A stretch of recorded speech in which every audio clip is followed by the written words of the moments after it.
the patch notes were just released, and let's check them out, especially from the hardcore necromancer perspective. Okay, so let's see, it's patch 1.30.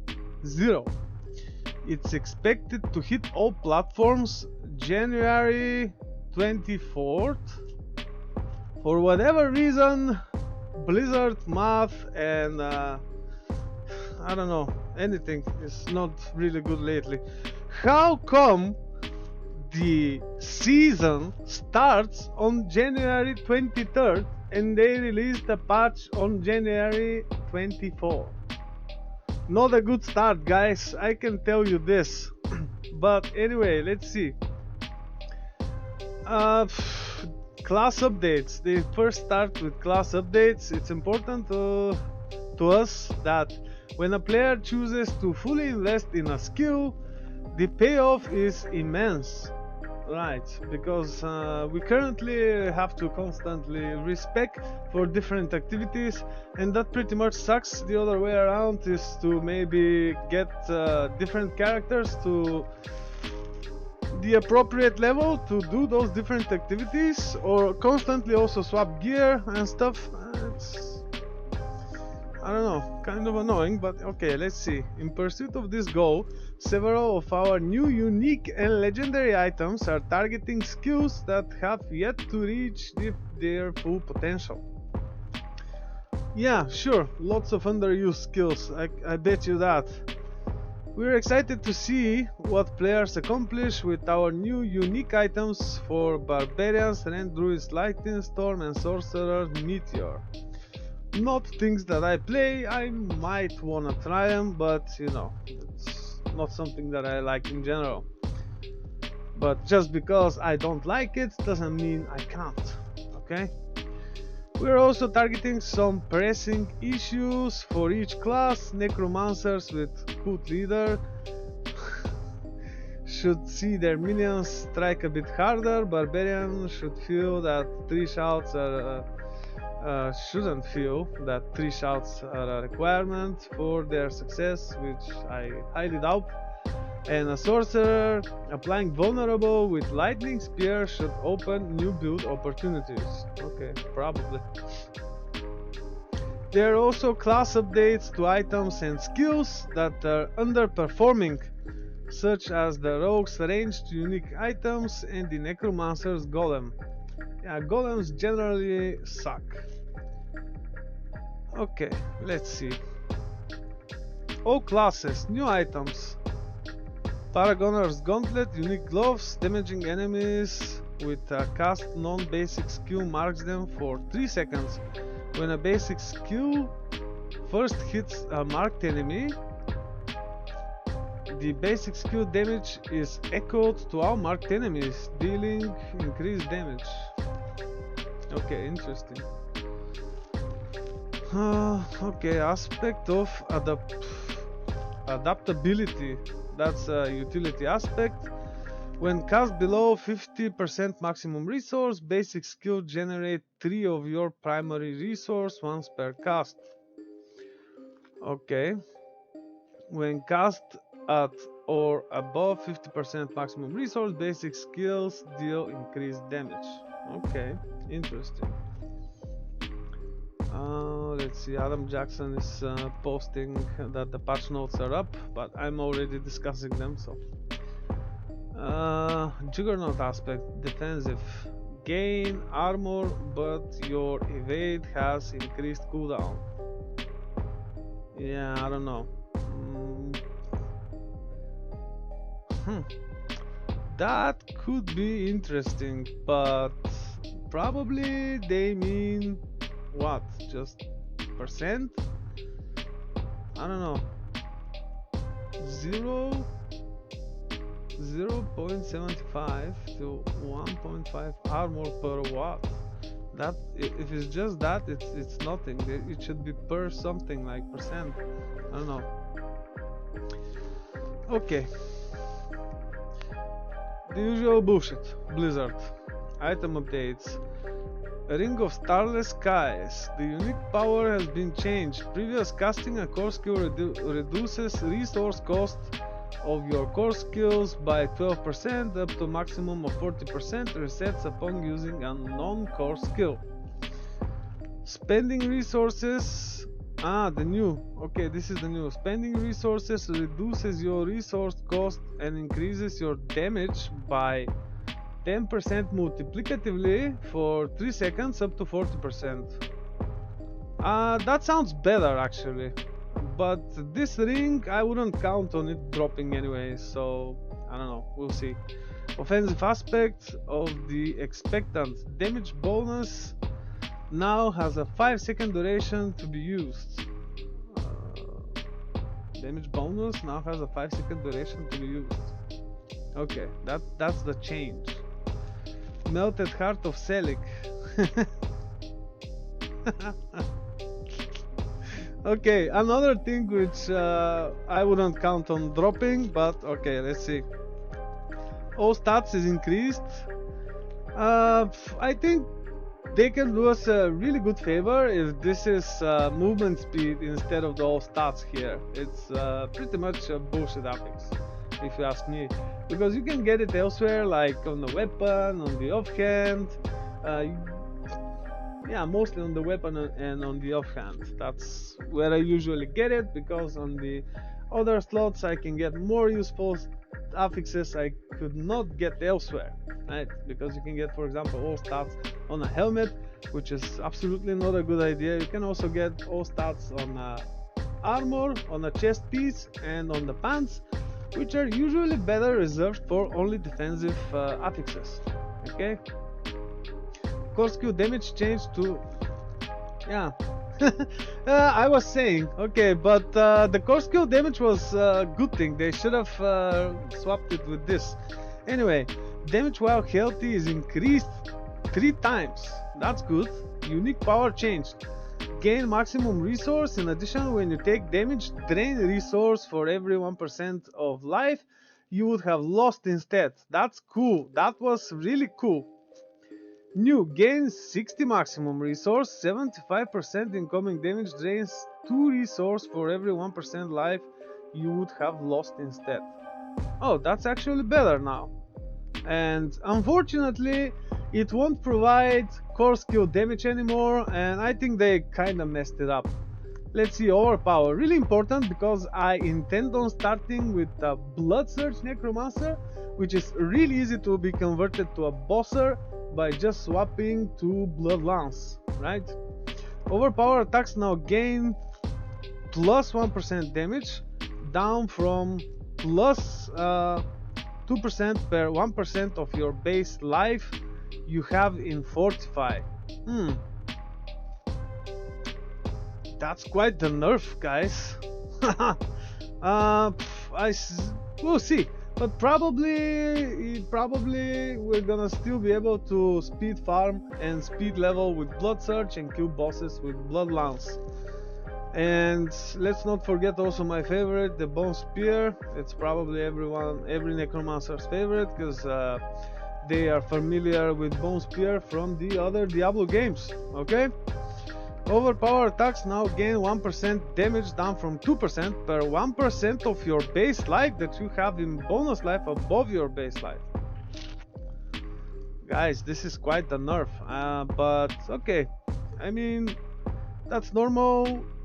It was really powerful. Maybe they know what they're doing, maybe not. We'll find out when we play test it. Probably even like a couple of hours after the season starts. We'll probably know, because at that time we'll probably be already on nightmares, spamming nightmare dungeons and this new dungeon type after leveling the glyphs, of course. And we'll probably see this change in effect. I'll be able to tell better after playtesting it, but it sounds like quite the nerf. That's like 100% nerf. Anyway, Barbarian. I don't think I should go into Barbarian much. Probably I'm gonna skip those things. Seems like a lot. Druid is going to be interesting this season because of the new gloves, the new unique gloves about Lightning Storm. So if you haven't discovered Lightning Storm yet, I totally recommend playing a Druid with Lightning Storm. Now, Lightning Storm will also be not only a good skill for leveling, but also for speed farming. And guess what? Because it's multi-target for probably nothing else. So make sure to check this if you are new to Druid or if you know what I'm talking about. Let's generally skip this. Like I said, I'm mostly gonna focus on the Necromancer perspective, and especially the hardcore Necromancer perspective. Right. Okay, let's see. New items displayed. It means probably it's going to be a chest piece. Armor. Okay. You are blood lanced, and when blood lance would deal damage to you, it instead fortifies you for... Wow, it sounds amazing so far. And would deal damage to you, it instead fortifies you for 1 to 2% of your maximum life, and has a 5% chance to form a blood orb. Wow, blood lance deals increased damage. Maybe that's gonna be good for like bossing and stuff, but in general, if you're playing a blood build, what I would recommend would be I already made a video about it, but I would recommend SUBLIME and Temerity to constantly keep the barrier up, so also you will not have to use the seasonal pet, the construct's powers, the governing stones, which provide those things you can get elsewhere, right? Or unless you like take lots of damage and you want to, for example, keep the fortify or keep the barrier up all the time, especially having in mind we will not be having the undying vampiric power this season, so things might change a bit. We'll have to play test it and find out, depending on playstyle and damage taken and situation in general, but I think that's going to be a really good blood lance item. Unfortunately, it sounds like it's going to be a chest piece, and by doing so, we will probably lose a lot of total armor, damage reduction, and maximum life. So survivability will be kind of an issue here, but I'm guessing that's not gonna be that much needed when bossing, because this is a blood lance item, and blood lance is not so good in speed farming, speed leveling, and things like that. Okay, let's see this new offensive aspect, Shattered Spirit offensive aspect. Okay, they were talking about this on the developer live stream update. I believe that this is quite the upgrade to this passive, to this bonus of this legendary power, because you no longer need to be in a very large distance from the enemies you want to hit with Bone Spirit. Bone Spirit is a really good bosser skill as well, as we all probably know, especially when combined with the Lord's Amulet and let's say Bone Spirit on the boots, and also Bone Spirit on the chest from the Artisan. It could drastically increase, especially with the Dominate glyph, it can drastically increase the damage. It can do millions and millions of damage. It can even one-shot the Echo of Lilith. It's that powerful. So having in mind this, casting Bone Spirit also launches bone splinters in all directions, dealing damage, right? Generating essence. That's gonna be insane, because the main problem of Bone Spirit is that it consumes all the essence, and you have only two options: to either increase its critical strike damage or to get some essence in return in order to keep attacking. Now this will totally change how the game is played with Bone Spirit. I'm probably gonna do a separate build, maybe my third or fourth character for the season, to test this out. It sounds very interesting and definitely something I want to do, but maybe on some kind of out, like I said, maybe after week 1, maybe it's gonna be like my third or fourth character or something, we'll see, but definitely something I want to try. Okay, Iron Maiden, damage increased, that's awesome. Especially for close combat, when you play Blood Surge for leveling, speed farming, etc. That's gonna clear everything much faster. I know it doesn't sound like much, but especially when you're in close combat, you can definitely feel this. Horrid Iron Maiden, bonus damage increased. Okay, that's totally cool. Corpse Explosion. Okay, that's not good. Corpse Explosion, lucky hit chance is drastically reduced. Um, I, I, I don't know what to say, but especially Shadow Necromancers are going to feel this very heavily because it's almost doubled down. Or no, it's not really good way to say it, but it's double nerfed, I guess, from 40% to 25%, and I don't really. I don't know, I think it's going to be a huge problem, but especially, like I said, Shadow Necromancers, which usually work a lot on lucky hit, and maybe also some Bloodlands builds work a lot on lucky hit to be able to spawn more blood orbs. But maybe they chose to do this because of the new Bloodlands item. I just have no idea how are they going to address this for the shadow builds. Let's see, let's read down and see what's going on. Base damage is increased. Yeah, that's, I don't know, maybe Corpse Explosion, in my opinion, is mostly good for leveling, speed farming, things like that. But in the end, in the harder stuff, its damage becomes quite irrelevant unless you play Corpse build, which requires too many uniques, which deprives you of important legendary aspects. And maybe we'll see how this works with this damage increase.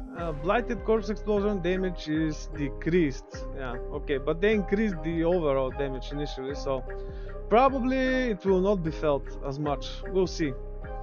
Blight damage over time is increased, so maybe Blight could actually be a playable build now to build around Blight.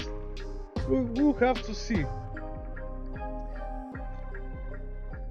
Okay, Sever. Initial damage is increased, return damage is increased. So this is something I also wanna play, but probably if I only manage to get Doombringer. Otherwise, it wouldn't make much of a difference from this Sever Reaper Necromancer that I did the previous season. So I already played this.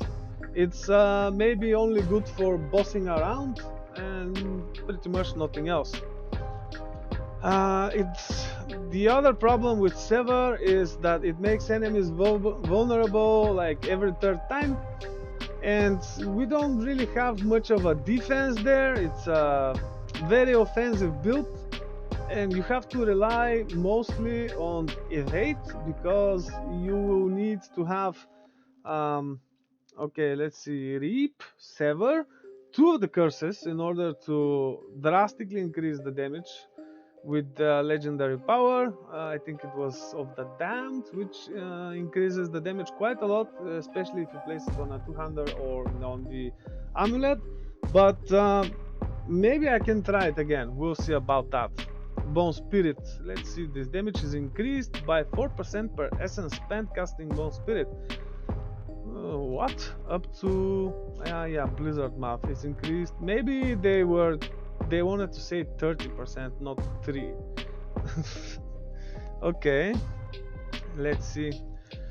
And Dreadful Bone Spirit now restores 30% of your maximum essence instead of a flat 30 essence. Okay, I think that's a good addition to what it used to be, especially with this new legendary power about Bone Spirit. It sounds like something to definitely try. Now the combat will not be so much interrupted, and you could also count more on your generator basic skill because of those changes above we were also discussing here. Let's see, Acolytes Decompose. Previous, you and your minions deal 10% damage multiplicatively, increase damage to enemies being decomposed. Okay. The new one is every 1.5 seconds decompose makes enemies vulnerable. For 4 seconds. Oh. That's better. That's much better. Because vulnerable with dots, and especially vulnerable and dots and damage to injured and damage to healthy might actually make the shadow builds way more powerful than both the bone builds and the blood builds. that's interesting. Maybe it could be played very well with Blight now that we know that Blight's damage has also increased. We'll see. Initiates decompose. Previous used to slow enemies. Yeah, this was really cool, especially having in mind those passives for shadow builds. Let's see the new one. Decompose slows enemies, and if you channel decompose for at least 1.5 seconds, which could make them vulnerable for 4 seconds, you gain movement speed for 5 seconds after ending the channel. Okay, that sounds like something to test. We'll see. Dreadful Blood Mist. Previous Blood Mist fortifies you for 0.5% of your maximum life each time it hits an enemy. You gain 10% critical strike chance for 4 seconds after Blood Mist ends. Oh. Okay, so guess what? So maybe now Blood Mist is not gonna be that bad after all. I usually consider this quite the bullshit skill because, come on, give me a break. You are a necromancer. You are and should be your enemy's worst nightmare. They should be wondering what is happening to them while slowly dying and still not managing to figure it out. And now, with increased critical strike damage, this could even make the bone builds more viable if you use the Blood Mist. I'm guessing that could be more useful for boss fights. Otherwise, why? Because everything dies when you just press the button. It wouldn't make much of a difference. Maybe only on boss fights though. We'll see. Might have to test this. But in general, probably if you're building around critical strike, you should be able to get it to a decent amount even without this. So, and especially having in mind those new constructs, those new pets, they're gonna be able to increase our critical strike chance as well. Right, with the right settings, of course. For example, if you use a governing stone which does something to your character, and also add the tuning stone for critical strike. Okay, I'm guessing that's how it's gonna work. Bone Prison. Friendly players and minions can now freely pass through Bone Prison walls. I think that's complete bullshit. Let me tell you why. Bone Prison is actually one of the best necromancer skills. Why? Because you can have it. You can have enemies attack the Bone Prison instead of you. No matter, it can reduce your damage reduction because of the standalone, I think it was, passive. But now with this, your stupid minions will probably just go die when passing through the Bone Prison, and you will no longer be able to use the Bone Prison as some kind of barrier which your minions could use to shoot enemies from distance. And especially having in mind how the minions and curses work together, like you curse the enemy and the minions are more inclined to attack this enemy instead. Now it's just easier to send your minions to certain death. I don't know how that's any good, but for friendly players, I have no idea how stupid the friendly players of the ones requesting this feature are, but friendly players, and I'm saying this because I mostly play solo self-found hardcore. Maybe I only do dual rotations to increase my chance, but anyway, how bad it is to actually use an evade or some mobility skill to get out of the bomb prison, and why get in the bomb prison in the first place? Probably the necromancer playing and trapping allies is not really a good necromancer, and I don't know why all the necromancers should suffer for the stupidity of several. If this was a real situation here, it would probably not end well for those who are the weaker ones. Let's see, let's move on. The functionality of Enhanced Bomb Prison and Ghastly Bomb Prison have been swapped. So, one of them grants you vulnerable, makes enemies inside the prison vulnerable, and the other one grants you fortify. I would stick with the fortify one no matter what, even if I'm all the time fortified. Anyway, Enhanced Bomb Prison. Enemies inside bomb prison are vulnerable. Okay. What? Ah, okay, enhanced. So now they're vulnerable no matter what. Let's see what the ghastly one.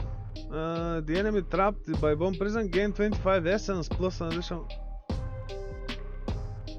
So you can do, instead of getting the essence, you can make them vulnerable and get instead of essence also get fortified.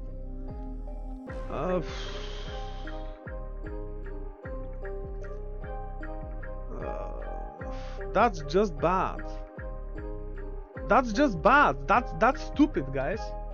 Blizzard, you are idiots. I can tell you that. That's a ridiculous change. Zeiss does not approve. That's complete bullshit right here. I am really annoyed because of this change. It's really stupid.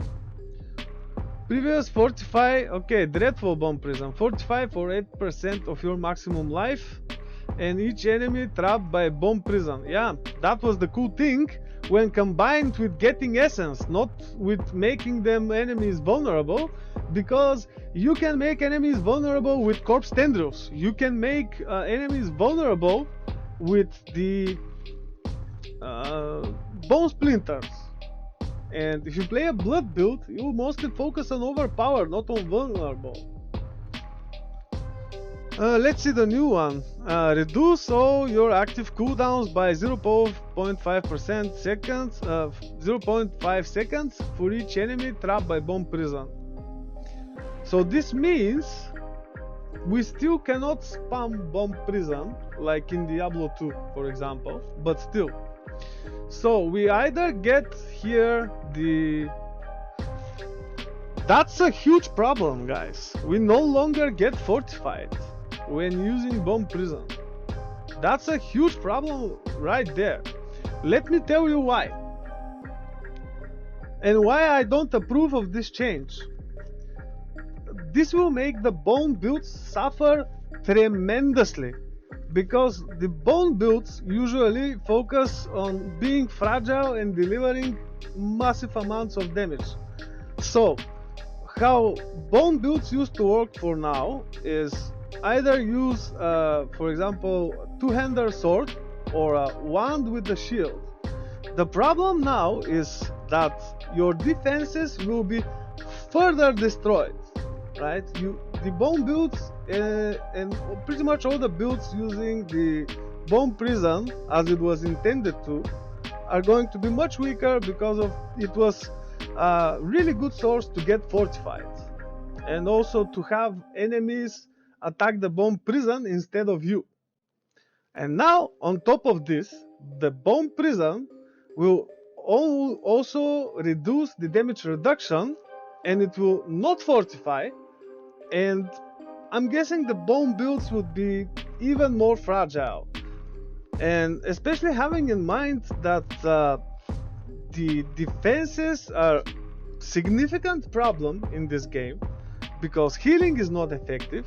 Many things either just don't do much damage to you, or no damage at all, or they have the potential to one-shot you.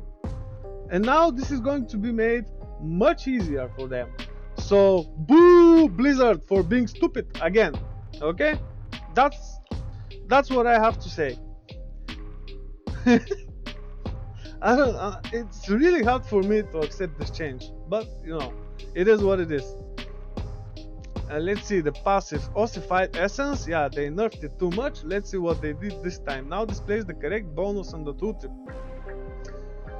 Alright, now displays the correct bonus on the tooltip. This makes me wonder, when do we get to play the full game? Finally. I'm guessing maybe after 10 seasons and 2 or 3 expansions. I don't know. I can say that. It's not going to be anytime soon. Let's see what they changed in the Book of the Dead. This is really important, as every necromancer should pay very special attention to this, as it can drastically change the build. Golems. When golems finish casting their active ability, they will first try to target a new close enemy before reverting to their previous target. That's a good change. That's a good change. But who the fuck plays golems? Come on, give me a break. Blood golem and iron golem basic attacks now hit enemies in an area around the main target. Yeah, like the bone golem. Bone golem active ability now grants the golem taunts equal to 70% of your armor for the duration of the taunt. Sounds good if you play golems, but let me tell you this: if you wanna go do the hardest content of the game, and if you use golem, even with the golem paragon board, what will happen is going to be this. You enter a fight, your golem dies in half a second, and then it takes like 20 seconds for the golem to show up again and die in half a second again. And this is going to happen over and over and over and over again. The golem is quite useless. That's the truth, guys. Let's just not lie to ourselves right here. Let's see. Bone Mage. Upgrade now fortifies based on your maximum life instead of base life. What? That's I think they're trying to say when the bone skeleton mage does damage which is higher than its current life, because every time the bone mage is casting its spells, it damages itself as well. Probably that's what they meant.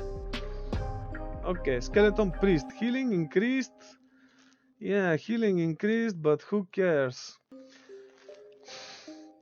This maybe could work. We'll have to see.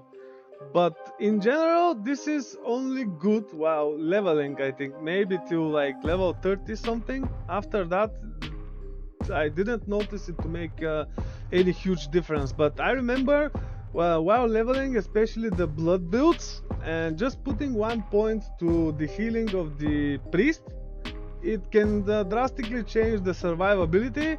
But I really doubt this could have any significant effect on the end game whatsoever. And for now, this patch sounds like some people who have no idea what they're doing again, and I don't think I should give them many more chances. But you know what they say: let's play test it and then talk again, right?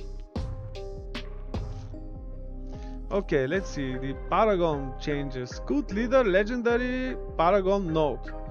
Previous, your minions deal. Let me be straight here. They only focus on damage.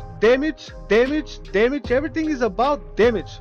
Focus please on some survivability. Why do I say this? It's not because I play only hardcore. It's just stupid to focus only on damage and glass cannoning whatsoever. It's as if this game is only played in extremely well-made parties made of pros who explicitly know what they're doing. Well, let me tell you this, it's not. So those changes are maybe addressed to some kind of majority of cases, but I highly doubt it. They're probably doing most of this by some kind of statistics gathering, and they say, okay, this is used 2% more than that, let's focus there. Yeah. Okay, let's see. Anyway, let's read it through. Your minions deal 50% increased damage to each minion type you have active. Okay, and let's see, the new one is minions deal 10% increased damage for each 20% of attack speed bonus they have. Oh. Okay, but the problem is they only get 30% of your own attack speed. They don't inherit enough for this to make a significant difference here. Right. I'm pretty sure now at this point that Blizzard will not need 9,000 people to work on this game. It will need 90,000 people to work on this game. Golem. Additional bonus change from 25% health to 25% damage. Again, guys, what is wrong with these people? They seem to lack basic understanding of their own game. The main problem in this game is survivability, and they keep focusing on more damage, everything more damage. And the funny thing is, let's take it to account Barbarian. Barbarian is currently in this season over 1,000 times stronger than the other classes. Well, maybe not by the by the bugged druid, but what they did is, instead of fixing this and provide more opportunities for other classes, they made the stupid fucking barbarian even stronger. What is wrong with you people? What the fuck is wrong with you? I have no idea. I don't know. Okay, let's move on. Oh, item updates. Aspect of Swelling Curse. Previous, the Bone Spirit deals increased damage based on distance. Okay, and the new one, I remember they showed this in the developer life update, but the new aspect is critical strike chance is increased. And with the new other changes of Bone Spirit, it can actually make it viable even for the end game, and you can also rely like way more on your basic generator skill now because of these changes, this one included. Torturous aspect, okay, they changed that. It was really good, especially for shadow builds. Enemies affected by your Iron Maiden have chance to be stunned for 1 second. Let's see what is it now. Is now also a darkness skill that deals shadow damage. Yeah, makes sense, because they weren't dealing much damage in general. So let's see. Enemies affected by Iron Maiden have chance to be stunned. It's the same, but now also deals damage. Okay. It's pretty much the same, except it also deals damage. Okay, we'll see. Maybe this could be really good with what was it?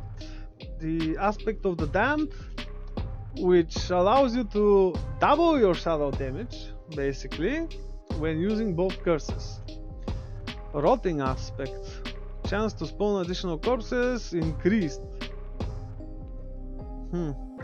I see where they're going with this. They don't want you to imprint this on the amulet or on the two-hander. That's why. Okay, makes sense. Hulking aspect. Change to reduce Golem's active cooldown is increased. Okay, but not with much, it's just doubled. Chance to spawn corpse increased. That's quite the something here. Especially having in mind that the lucky hit chance of corpse explosion is drastically reduced. Maybe this is how they plan to mitigate the issue that they are causing by their own change. You know, those emergent effects, they're probably gonna feel them really strongly. Like it's gonna hit them real hard during this season, and I'm pretty sure they're going to regret most of what they changed.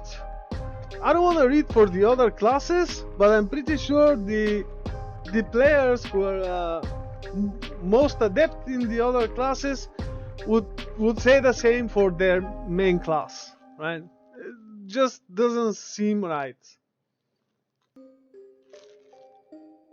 Let's keep the rogue, and let's keep the sorcerer, and I could probably get back to this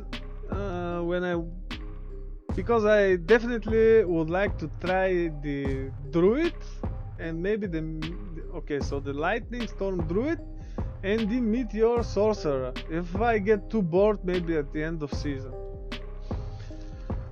Let's see, what do we have here? Gameplay, end game activities. The change about the Helltide. Helltide will now be active every hour on the hour with a 5-minute gap in between. Helltide will be active 55 minutes of every hour. That's okay-ish. That's new.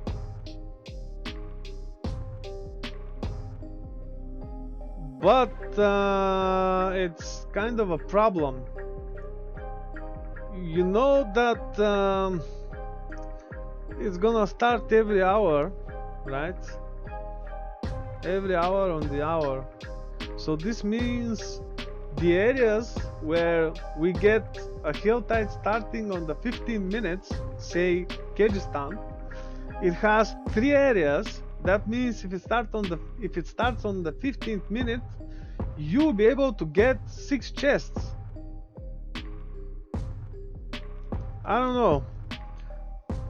The good thing is it's gonna have Helltide every hour, but let's see. Players can have more consistency.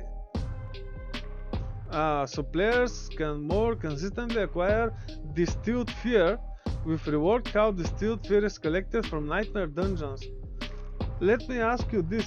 Who the fuck needs Distilled Fear? This is for the Beast of the Ice. It doesn't drop anything good. Maybe the Ring of Mendeln, which you can get elsewhere. Maybe Black River. Maybe Howl from Below, which you probably get on many easier to get locations.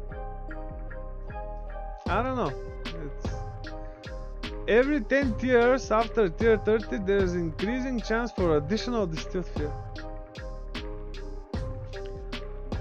Let me tell you what this item is good for. To sell it at the vendor. Like we used to say in Diablo 2, send it to Akara, right? Completing tier 90 Nightmare Dungeons and beyond will always grant 3. What are we going to do with this? Is this boss going to finally drop something useful? Because I don't see this anywhere. I don't know. Okay. The Purified Sigil reward for completing a Nightmare Dungeon will now always grant 1 Sigil tier greater than a Nightmare Dungeon just completed. Okay, that's new. Interesting. Alright, let's see. Scroll of Escape. Item, Scroll of Escape. Now will populate in the lost items stash if the player missed one that was dropped. That's actually pretty neat. Because it could happen. It's with white text, and I'm guessing most of what people were looking for in the white text is the gold. And if there are many items on the ground, you can actually miss the Scroll of Escape. especially if you're not careful. But let me tell you this, maybe especially in the early game, it's also useful to watch out for white two-handed items, like for example for the necromancer, the two-handed scythe, because they are very expensive, especially the ancestral white ones. They can cost up to 40-50k per white item at the vendor. Anyway, stack limit increased from 20 to 99. That's a really good change. Zeiss finally approved something in this patch. Finally, after reading through most of it, maybe like 70% of it. That's awesome. Blizzard is shit. Let me tell you this. If I had anything good to say, I would definitely say it. But unfortunately, for now, this patch is a complete bullshit. It will, in my opinion, further destroy the game. Because they do not focus on the issue at hand. They change whatever the fuck they want and they have no idea what they're doing. Appear as a legendary. Ah. Scroll Escape will now appear as a legendary. Okay. So they are harder to miss when dropped on the ground.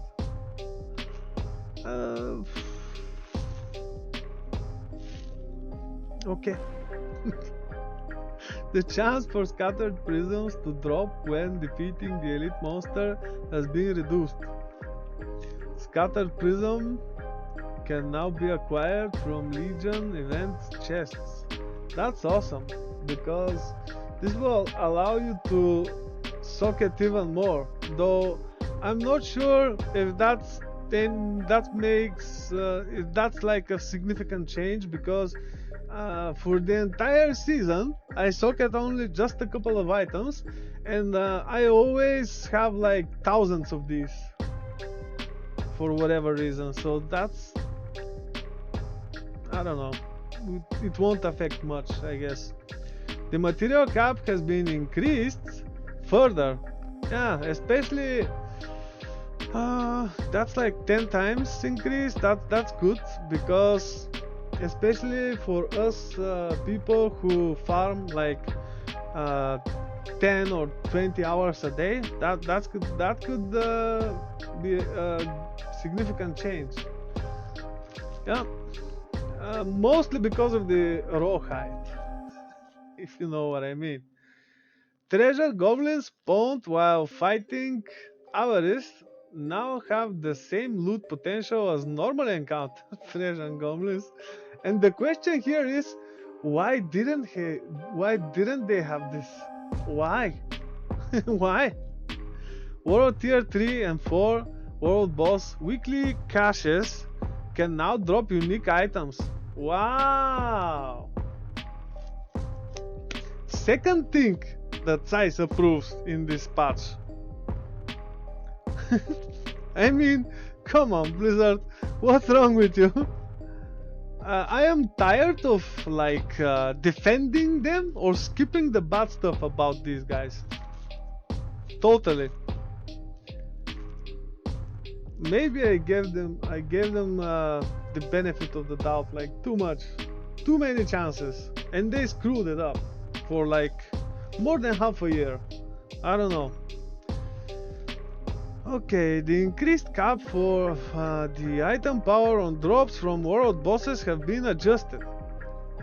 Previous plus 100 to min, plus 100 to max. And the new one, so that's a nerf, guys, plus 65 to min and plus 25 to max. Let's see, world bosses are intended to reward powerful loot for your level.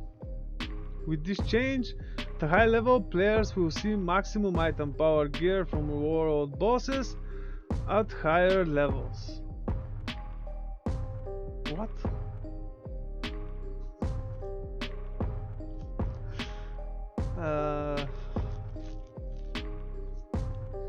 Okay. I will not comment this sentence. The item power ranges for items dropped by endgame bosses such as Varshan. This is not an endgame boss, it's a level 75 boss. It's a late game boss, not an endgame boss. Such as Varshan and Zir, again, have been decreased for rare and legendary items. Why? They were low anyway.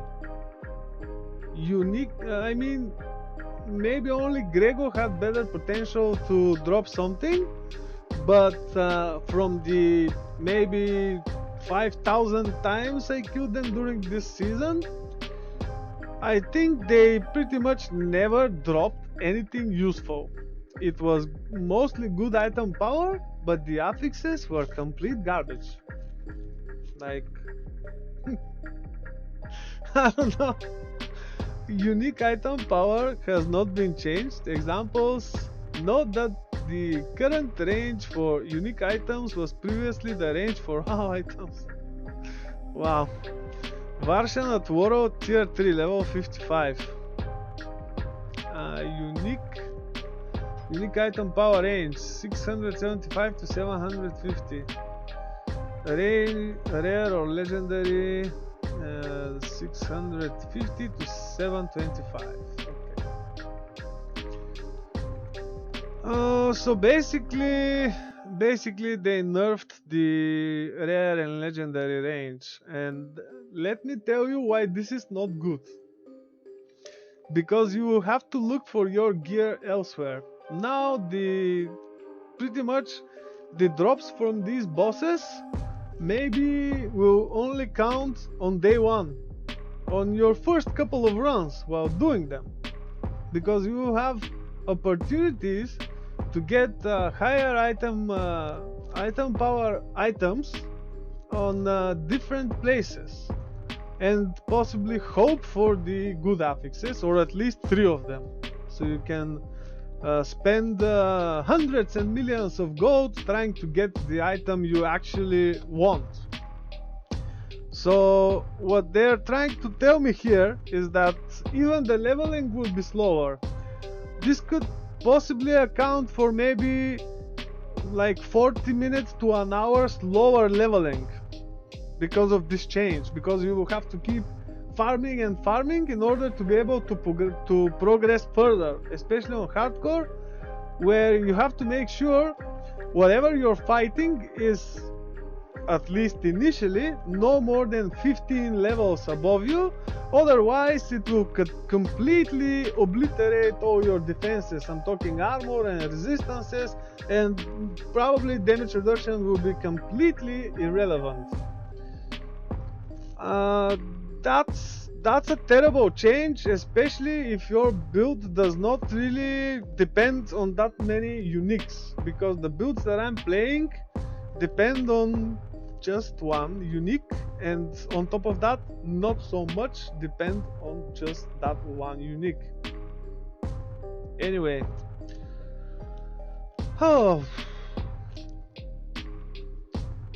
yet another change which tells me that these guys have no idea what they're doing and how they are hurting the player. Okay, Nightmare Dungeons item power scaling has been adjusted to more consistently drop high item power loot in high tier Nightmare Dungeons. This is good, and they want to keep us doing Nightmare Dungeons. Maybe because they want us to level our glyphs. Okay, this is a good change. This is definitely a good change. Let's see, monsters at level 100 can drop from 45 instead of 820. Rare, okay, that's not so bad. Let's see here. Level 125. That's actually a very good increase. Very good increase. So that's like 70, 72. Yeah, it would make sense. So maybe now, even on day 2, we should mostly rely on nightmare dungeons to get the loot that we need, and probably on world bosses. That's interesting. That's maybe something which I approve. Let's see, all monsters above level 144, Nightmare Dungeon tier 90 plus, now are guaranteed to drop 925 item power gear. Okay, so that's gonna be the new thing to speed farm because of the guaranteed drop. At least we know all those changes were for kind of a good reason, because the dungeons tier 90 plus, they are not so hard, especially if you have like more than 13k armor, have maxed out all the resistances, have damage reduction, and have especially damage reduction from close enemies, no matter if your build is ranged or not, because usually the close enemies are the problem. No matter what build you play and how you play it, something will eventually get to you. And when it gets to you, you have to be able to withstand at least a couple of hits. Believe it or not, if you lack just like 50 to 200 armor, you can take double damage, especially if it's below 13k. So be careful when speed farming those. Anyway, so that's like the third thing that I like from all this text. Amazing. Okay, let's see the misc changes here. Potion count will no longer be reset after dying. Who cares? We play only hardcore. Being revived by another player. Yeah, sounds like cheating to me, so that's a good change for you softcore guys. The Hatred Chosen Siphon effect is no longer based on lucky hit. Okay, that's really cool again for you softcore guys, because when I walk the fields of Hatred, I'm usually alone, no players. And the funny thing is, if you play on console, you need to have the subscription in order to play the Fields of Hatred. Even to have the grim favors, the whispers from the tree to offer your grim favors. And if you don't have it, you have quite the disadvantage. I mean, if you don't have the subscription to Xbox Gold or PS Plus, you are kind of handicapped, because those who have access to these areas can gather the boss materials faster when killing the abomination, and they're going to, and after that going to activating the altar. So I don't know, I'm just saying why I don't care about this change.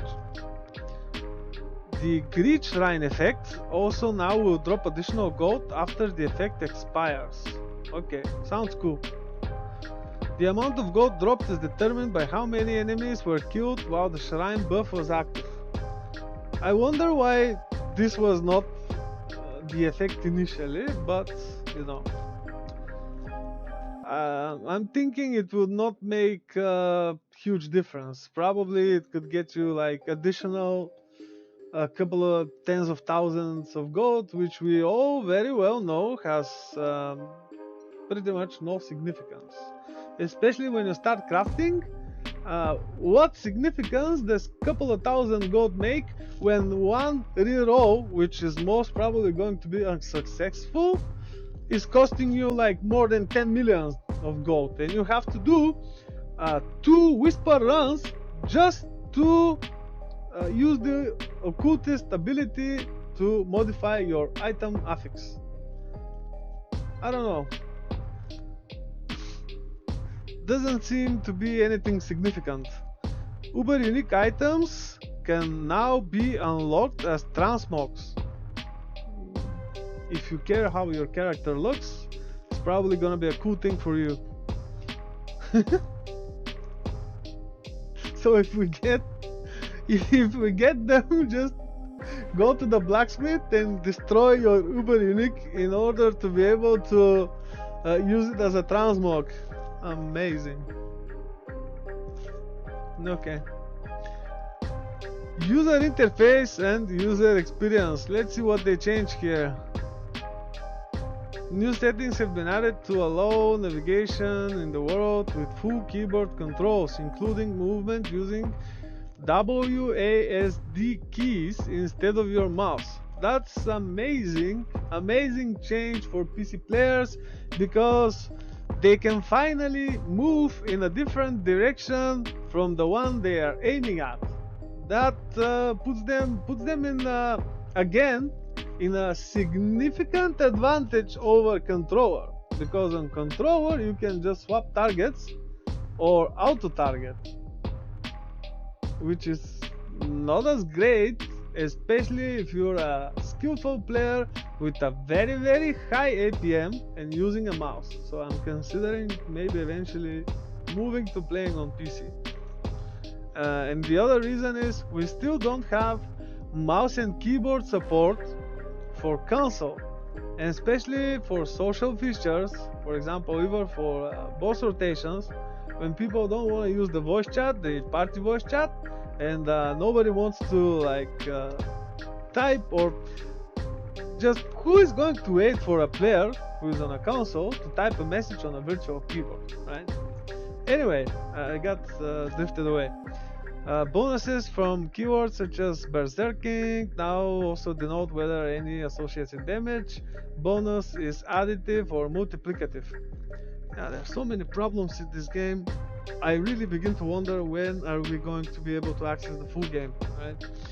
Event timers are now displayed on the world map. That's awesome.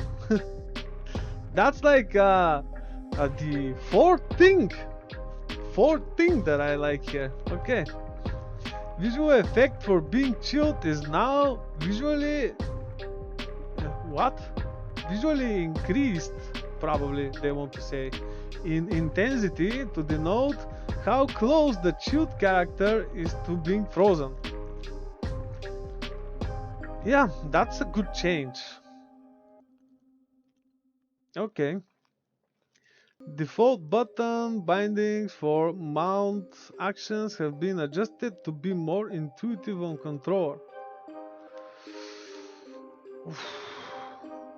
We'll have to check what this is. We usually use the right arrow, right? Let's see, what will it be now?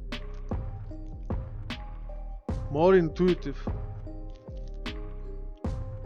I don't know. Whatever it is, I can usually do it like with the other hand, with the right hand, while still using the controller to navigate the character, and then using it with the right hand, pressing the right arrow. It's even more comfortable to do it like this, and it's even more comfortable to do this on the Xbox controller, which has the stick and the arrows swapped. But I don't know, maybe they're gonna place it on some R or L. We'll see, because it's not really a good idea to use it with the other hand, but if you use it with the hand you're using the stick to move with, it could be quite the challenge if you want to keep moving. While with mouse and keyboard, you can just assign a position for the character to move to, and while doing this, with the other hand, press the button to mount. So, I don't know. If I don't like it, I'm probably gonna change it to how it is now. So, I can't really comment on this. I hope they know what they're doing, but looks like more than 90% of the time they do anything. Looks like it's in the wrong direction, or something which is not as important as the issue in hand that the players are having. So maybe they need to hire a couple of thousand more people just to communicate with players and better understand what the player wants, And let me tell you, this is a company which has over 30 years of experience. And I will not comment this any further. Oh, okay. Additional stash tab is now available to be purchased in game with gold. Maximum stash tabs available are now 6. How is this a problem? Maximum stash tabs available are now 6. They still miss the issue in hand. It would have been better to have personal stash tab per character. And the maximum available stash tabs are now 6. That will not make any significant change. If you play more than one class, you are probably going to need at least double or triple this size. Why? Because if you want to, I'm not talking about hoarding here again. I'm not talking about hoarding and keeping everything. I am talking about keeping mostly what you need, or at least something that you could use, while at the same time not getting rid of perfect powers, especially if you want to try more than one build per class. With the current stash tab space, that's nearly impossible if you want to be able to revert back the change that you did. Let's see how they're going to address this, for example, in Season 12. The icons for the Helltide chest of mysteries and living steel chests have been updated to make them more visually distinctive from the other chest icons. Okay, let's see how this is in game and if it makes any sense. The button for what I have to say about this is that the living steel, which is used to summon Grego, is called Infernal Steel on the map. So I don't know, Blizzard, unify things please. The button for confirming gold amount to trade interface on controller has been changed to triangle on console. It was triangle before. Okay, this will allow pressing A or X on console to bring up the visual keyboard to manually enter gold amounts when trading. Yeah, I remember that was a problem because there was this player, this friend of mine, who came to my place. We were playing couch co-op, and I had to give him gold. And the only way to do this by pressing the up arrow and waiting for the gold to accumulate, which could take like several minutes. I don't know. It used to be terrible. I'm not using this. I used it like just a couple of times for the reason specified.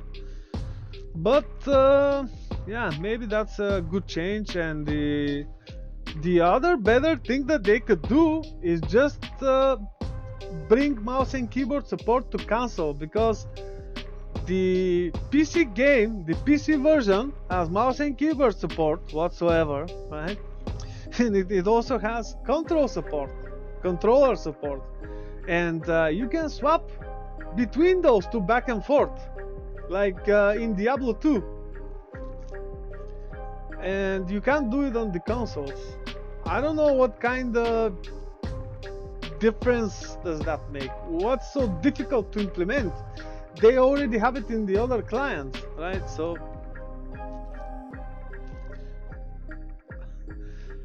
okay, let's move on. We have introduced a new way for players to approach reworking their skill tree. Yeah, that terrible thing that they showed. Players can now refund the whole paths of skill clumps while seeing a preview of it all. Players can also see how many skill points will be refunded to them and how much gold it will cost in advance. Let me tell you when this is going to be useful. This is going to be useful in the first couple of hours of the season only. After that, it can make your head hurt probably while trying to respec, by swapping the mode back and forth. I think the previous method was better, just pressing a button and reassigning skills real quick, especially if your build requires optimizing for a single target for bossing right before the boss or something like that. I don't know. We'll see how it is in game when it launches. But from what I saw on the developer livestream, I don't think that's really that useful, especially after day one, when people who play a lot who have hundreds and millions of gold already, when this change is kind of insignificant. Developer note, let's see why they decided to do this, right? The new respec option allows players to easily refund and re-add their skills in a flexible way. Our goal with these additions is, okay, it's one word instead of two, to make purchasing and refunding notes less time consuming while encouraging players to experiment more. Well, what would be better is to have like presets for these respecs, so we don't have to do it every time. Let's say blood builds here. Blood builds are, for example, actually a really good example. Let's say you want to speed farm. Let's say you want to do XP grind or glyph XP grind. What you want to do probably is blood search, iron maiden, and so on and so forth. And when you do bossing a single target, you want to swap your item with the aspect of untimely death and the blood lance aspect instead of the blood surge aspect, and probably you want to switch your ring or whatever, and you want to respec blood surge to blood lance, and when you kill the boss after 2 seconds, return to how it was. So if they allow us to do presets like this, to like swap them in a button like fashion, maybe that would be cool. But this, it will probably take people more time to actually realize how this is better than the way it is now. But let's see. Okay, let's move on. Too much time on this. Bug fixes.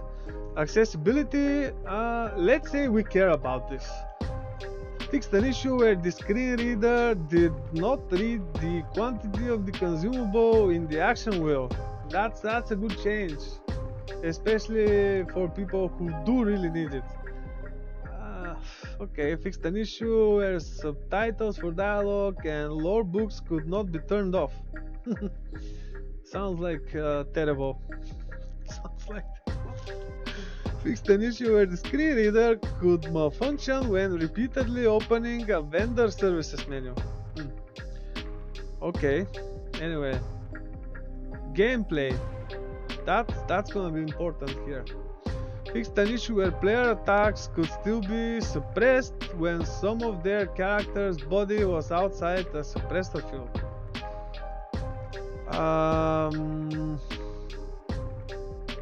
Okay, I have an idea when this could occur. Probably say blighted corpse explosion, right?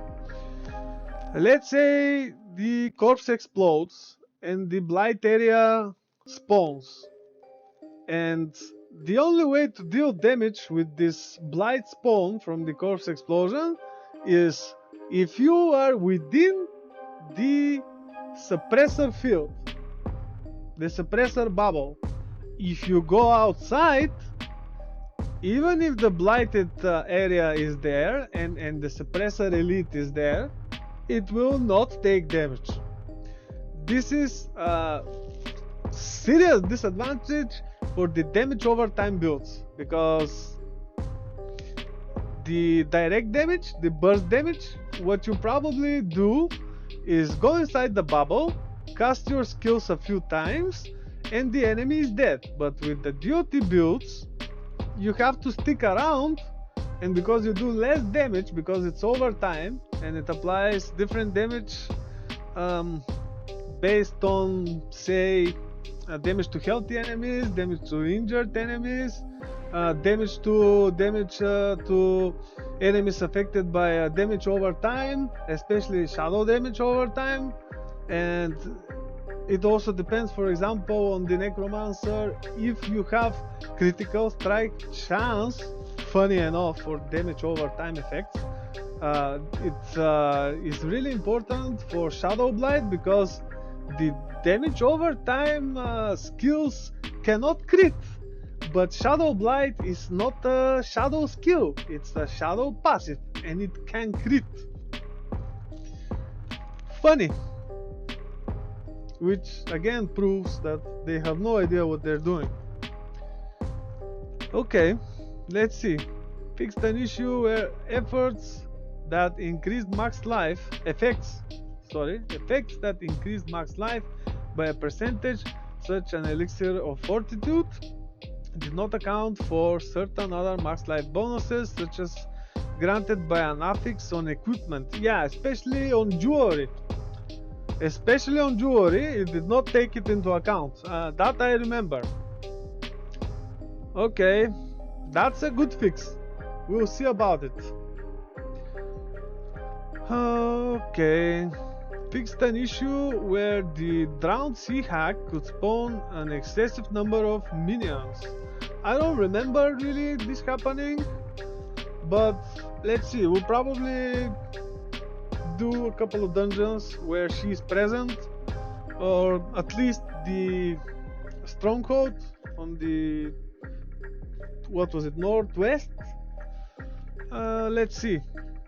Probably a good change, because the water spells, the physical damage she does with this her water spells could be deadly enough, and while having to deal with those minions, I don't know, it could be really hard to beat her. Let's say it could be really hard to beat her initially while you're still leveling and building your character, and if you're running the high nightmare dungeons, which include her, she could be really terrible. Fixed an issue where the Echo of Lilith could still attack the player after being defeated during the second phase of the encounter. Yeah, I've seen this. This is especially the attack she does on the ground. It is similar to the shadow spikes, which can one-shot. It's on the second phase. It's not the spikes, but it's something similar. She casts it in like in a three-way, like a trident. Okay, it's like something like it. I believe that's the attack they are talking about, because what I remember is I saw softcore players defeating her and actually die after defeating her from those attacks. Probably that's what this is about. Okay, let's see what it is here. Fixed an issue where the umbral aspect could grant large amounts of resources when using crowd control skills on structure enemies. What? What? Fixed an issue where various skills and effects such as Devouring Blaze did not consider staggered bosses as crowd controlled. Yeah, that's bad, so I'm glad it's fixed. Fixed an issue where the Butcher could stand in place if the player stood near what's that? A resplendent chest. Okay. We'll see. It reminds me of Diablo 1. Alright, let's keep this guy. Let's talk Necromancer. Fixed an issue where the bonus from the Ring of Starless Skies could get removed when the aspect of Gore Kills was activated.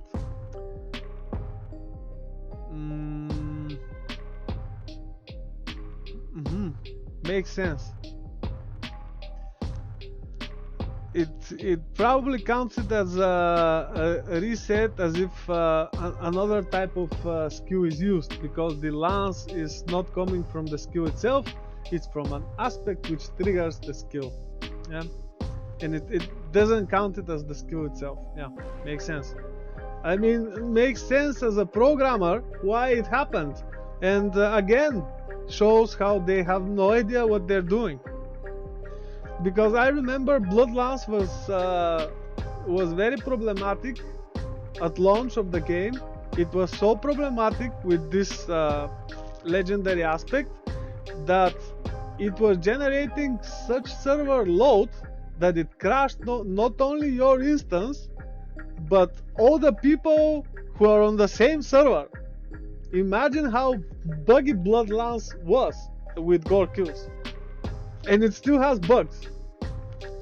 And now with this season they introduce a Bloodlines unique item. Lucky us.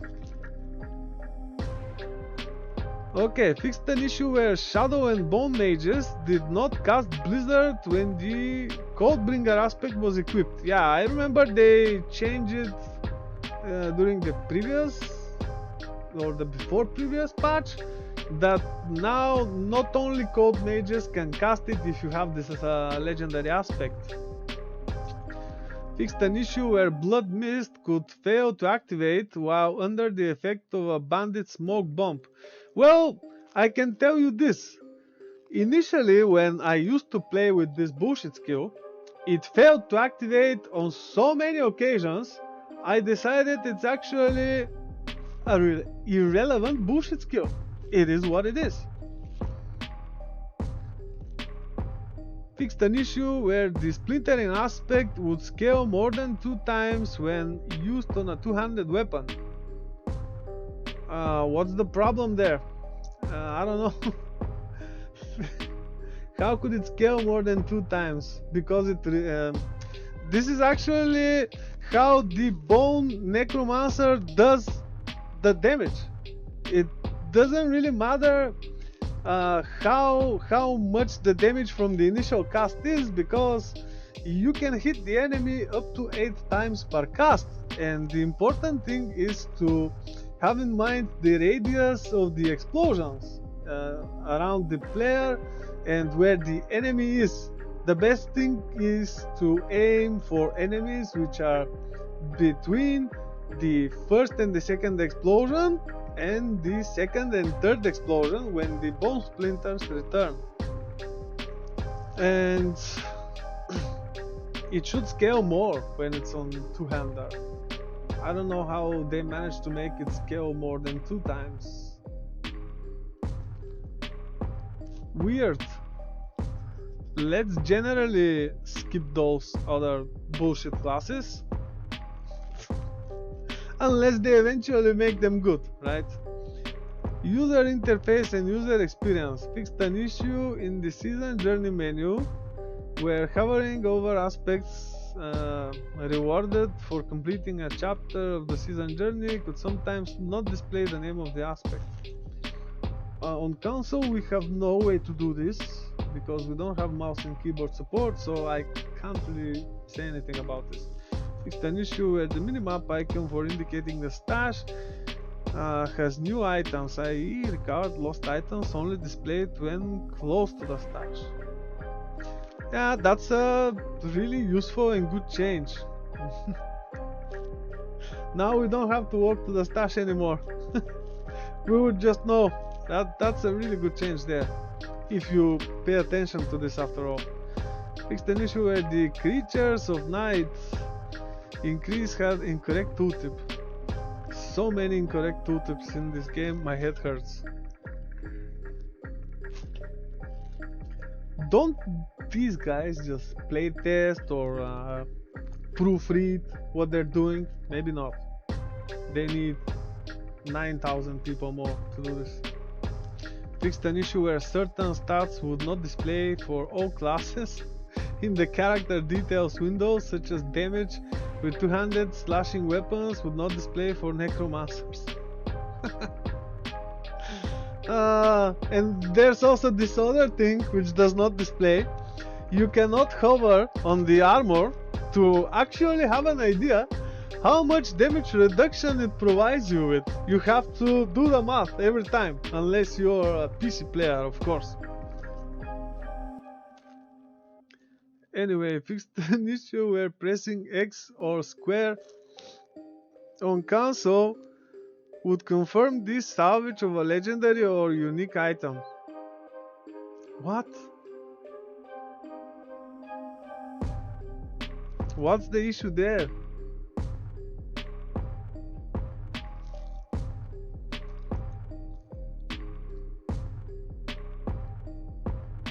Let me think, because when you go to I think it's when I think they're talking about when salvaging items one by one.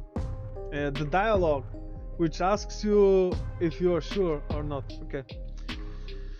Okay, fixed an issue where controller navigation in the vendor buyback menu could malfunction. Never happened to me, so I'm glad someone had this problem. So with the rest who didn't, could not have it at all. Awesome. Fixed various instances where the minimap was inaccurate. Oh,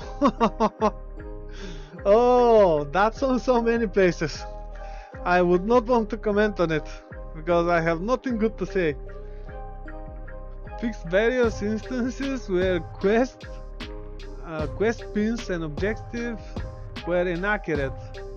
Yeah, I have an idea, especially when you pass through an area which is included in the campaign and it has the map obfuscated on purpose.